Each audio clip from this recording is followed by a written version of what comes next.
Hey, it's Jessie from Squeegee Ink and welcome back to Printer's Corner. This is where I answer in a little bit more depth all the questions that I get on social media and that type of thing. If you want your question answered, you can really easily just use hashtag Printer's Corner or just message us or DM us and I'll try and answer that in a little bit more depth in a future video. In general, we've got 3 new questions this week and the questions are roughly about brushes for reclaiming screens and things, technique on coating and whether we coat one side or 2 sides when we're coating screens.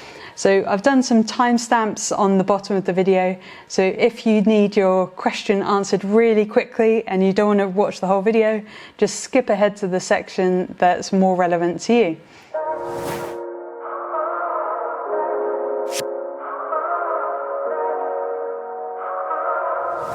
So I'm just going to start with the first one, and it's from Oscar Tineo, sorry if I'm saying that wrong, and they've said, nice, do you mind sharing the type of brush you're using with the degreaser? Yeah, no problem at all, it's called a degreasing brush. Next question, no, so there are different brushes for different things that you're doing when you're reclaiming screens. It is actually called a degreasing brush, that's what it says. I've just got it from my washout tank and it's this one. And they're often with white, soft bristles, and that's because you're not really scrubbing at stuff to get it off. You're just frothing up a foamy, soapy degreaser solution. It's actually a really good thing that it is white bristles. Say if you've got some red Plasol ink and it's just gone on your degreaser, you don't want to then spread that to your next screen when you think you're degreasing it. So having a specific degreaser brush is really essential and useful so that you don't get your next screen covered in some horrible ink that you just got off the last one. Definitely have a specific one, and all the print suppliers, including like Screen Print World and screenprinting.com, will all have a degreaser brush. So yeah, make sure you get that. And you can use our discount code for Screen Print World in particular, which is CRP5.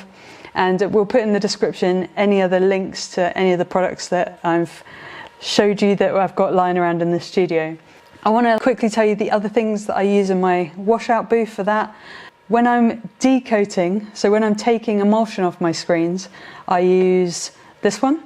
So it's like it's a green one, so I can just quickly see which brush it is, but they're slightly firmer bristles and it's a little bit more scratchy, because if you're trying to soften up the emulsion, you want something that's actually abrading it and breaking it down a little bit more. I don't actually use that very much anymore because my dip tank breaks the emulsion down for me, but if there's an enormous screen, I have to like hand apply all the emulsion remover to the screen, so that's the brush that I would use. And then lastly, if I'm trying to get, sorry, they're all gammy from the washout tank. If I'm removing Plasol ink, I don't want to use either of those brushes because the Plasol ink will just get in them and annoy me later. So I've started using these, and they're like pads which come on these handles. So you can see that I've got Plasol ink on there, and I just, when this pad is really dead, I'll remove it and put a new one on, but I'll always clean my handle up for a fresh pad. So they've been really good. I also keep, yeah, sorry, might be really boring, but I have one pad for annoying colours like red, and then I have these white pads for all the other colours, because I just find red Plasol ink is a nightmare to clean, and I don't want it getting anywhere near any of my other screens, so I have a dedicated red Plasol pad.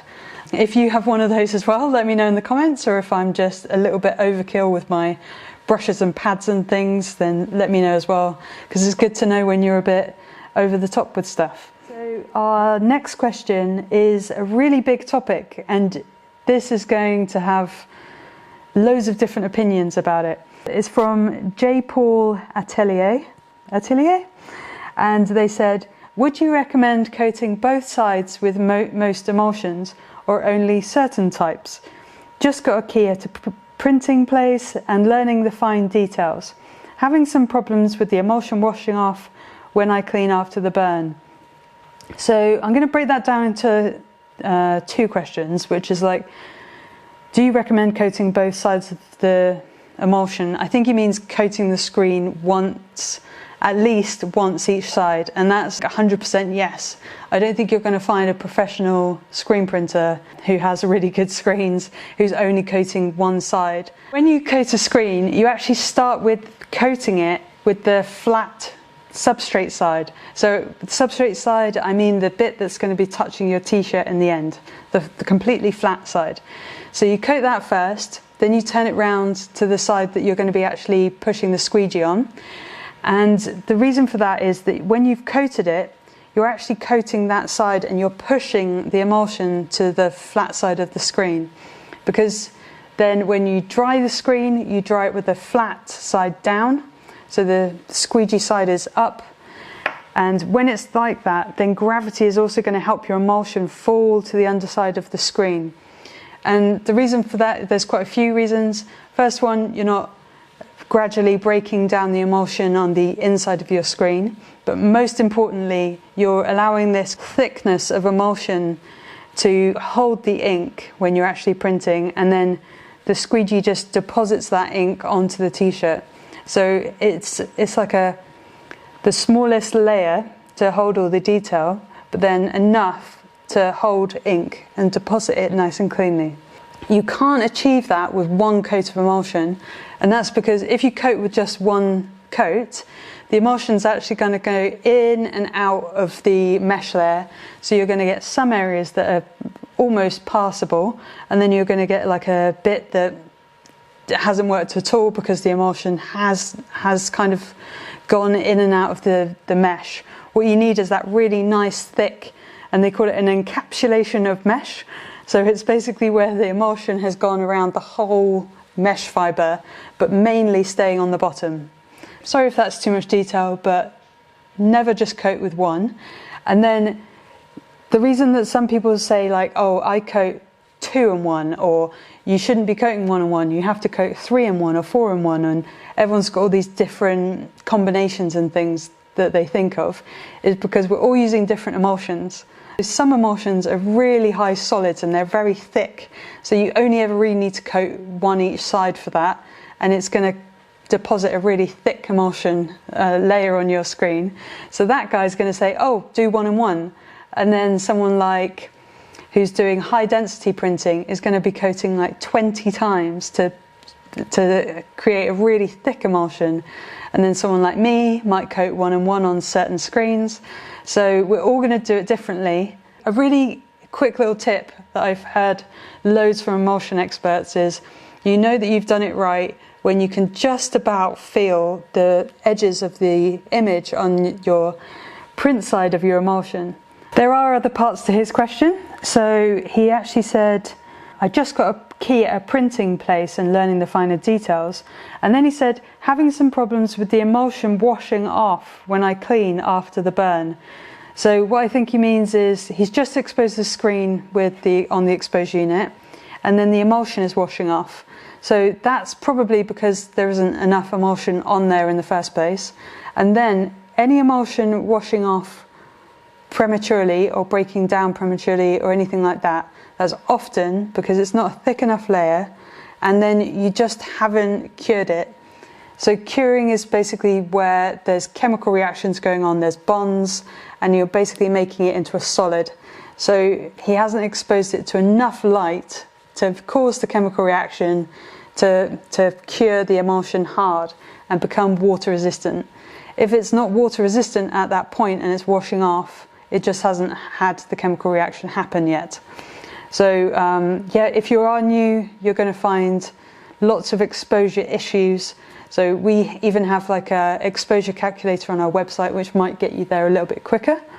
But you need to do some trial and error tests. And we've even got a course on our website, which is quite specialist, but should really help you out if exposing your screens is holding you back in your studio. So it might be really helpful to actually like learn that topic in a little bit more detail. I'm pretty sure he's undercuring his screens is the answer to that. And finally, our last question or statement, if you want to call it, is from Christian Sanchez 619. And they said, damn, why so slow, with a rolling eyes emoji. I think that's the emoji. and he's referring to me coating a screen.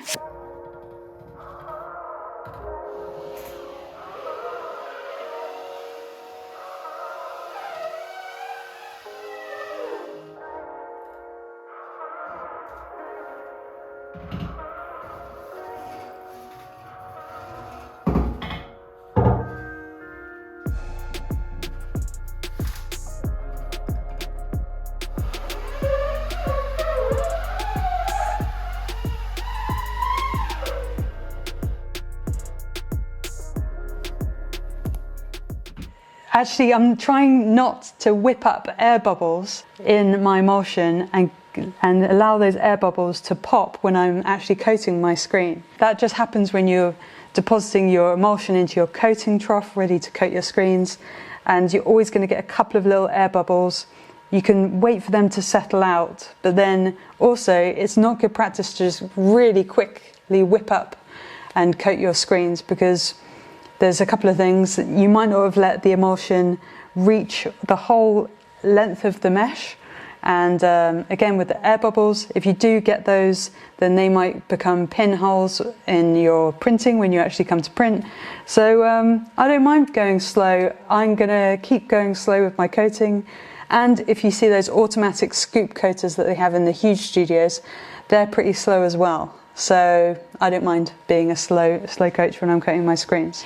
To quickly round up the actual main question of this video, which was one side or two sides, what's the best coating method? Never one side, 100% two sides at least. That's my answer for that question.